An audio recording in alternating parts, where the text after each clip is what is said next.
I'm very privileged and honored today to have my family with me. I'd like to introduce them to you.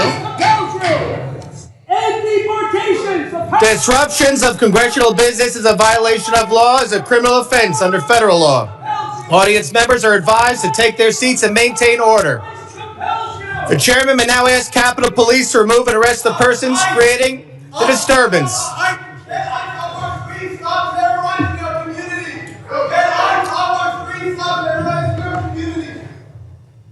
American citizens are increasingly under threat from assassination attempts, intimidation tactics, and violence perpetuated by our adversaries, radical Islamic extremists and domestic extremists. These bad actors seek to undermine our public trust. They instill fear in Americans. They destabilize the institutions that safeguard our national security. I'm very privileged and honored today to have my family with me. I'd like to introduce them to you. Disruptions of congressional business is a violation of law, is a criminal offense under federal law. Audience members are advised to take their seats and maintain order. The chairman may now ask Capitol Police to remove and arrest the persons creating the disturbance.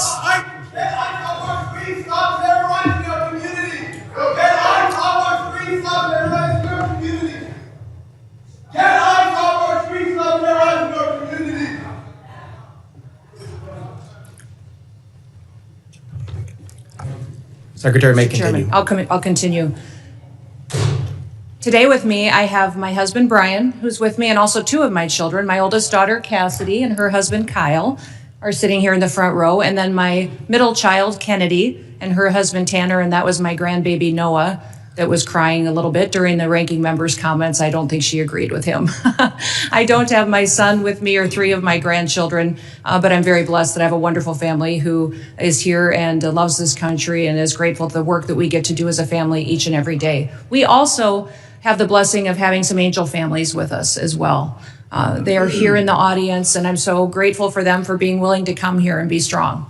It's hard to lose someone that you dearly love to illegal criminal activity, to people who never should have been in our country to begin with, and to lose those loved ones to drug overdoses that get perpetuated by the terrorist organizations that filter them into our country that President Trump works so hard to stop. So I'm grateful that they're here and that they are telling their story. Under President Biden, he closed the office in the Department of Homeland Security that serviced these families. He closed it because he didn't want them to speak. He didn't want them to have support or services. And President Trump reopened the Voices office so that they can get services, so they can hear about the cases of the individuals who killed their family members, and they can get the kind of help that they need to get through the tragic grief that they've experienced. So I want to thank them for being here and continue to pray for them. I want to thank you for the opportunity to be in front of you today to discuss the wide range of threats that the Department of Homeland Security is working on to protect us from here at home and also around the world. Just 2 weeks ago, the day before Thanksgiving, a terrorist shot two of our National Guardsmen in Washington, D.C., killing Sarah Beckstrom dead, and Staff Sergeant Andrew Wolf is still fighting for his life. Fortunately, we've had some really good news about Andrew recently, and he had the opportunity to stand up and is a miracle, and we're so grateful for his family for being so strong. We continue to lift him up and pray he has a full recovery. The terrorist who shot them was an Afghan national who entered the United States under Operation Allies Welcome. The same week, we arrested another Afghan national who came in under the same program. He was planning to carry out a bombing in Fort Worth, Texas. And just last week, just miles away in Washington, D.C., we arrested another Afghan national who also came in under Operation Allies Welcome. That individual provided support to the Islamic State of Iraq and ISIS-K and weapons to his father, who was a commander of a militia group in Afghanistan. Those are only a handful of the challenges that we face and the threats that the Department of Homeland Security stands against every single day. Under President Trump's leadership, DHS is securing our borders, we're restoring the rule of law, and we're protecting the homeland. DHS is eradicating transnational organized crime and the stopping of deadly drugs from continuing to be funneled into our communities. We're ending illegal immigration, returning sanity back to our immigration system, and we're defending against cyber attacks against our critical infrastructure. We have sent a strong message to criminal illegal aliens that we will find you, we will arrest you, and we will deport you. Our message has resonated to over 1.5 million illegal aliens who have gone home on their own voluntarily. At the same time, we as a country are still dealing with the mistakes, the errors, and the willful disregard of the last administration. For 4 years, the Biden administration allowed millions of people to come into our country illegally. Millions more in our country were exploited and were brought in under parole programs without even basic vetting. As a result, we've seen terrorist attacks and heinous crimes committed against American children and families by criminal illegal aliens and violent perpetuators who should have never been allowed into this country in the first place. Transnational organized crime groups, including Mexico's Sinaloa, New Generation Jalisco, and other drug cartels, they cause chaos and they harm American interests. Our critical infrastructure faces a perilous landscape, largely driven by the impact of cyber attacks from bad actors and cyber criminals.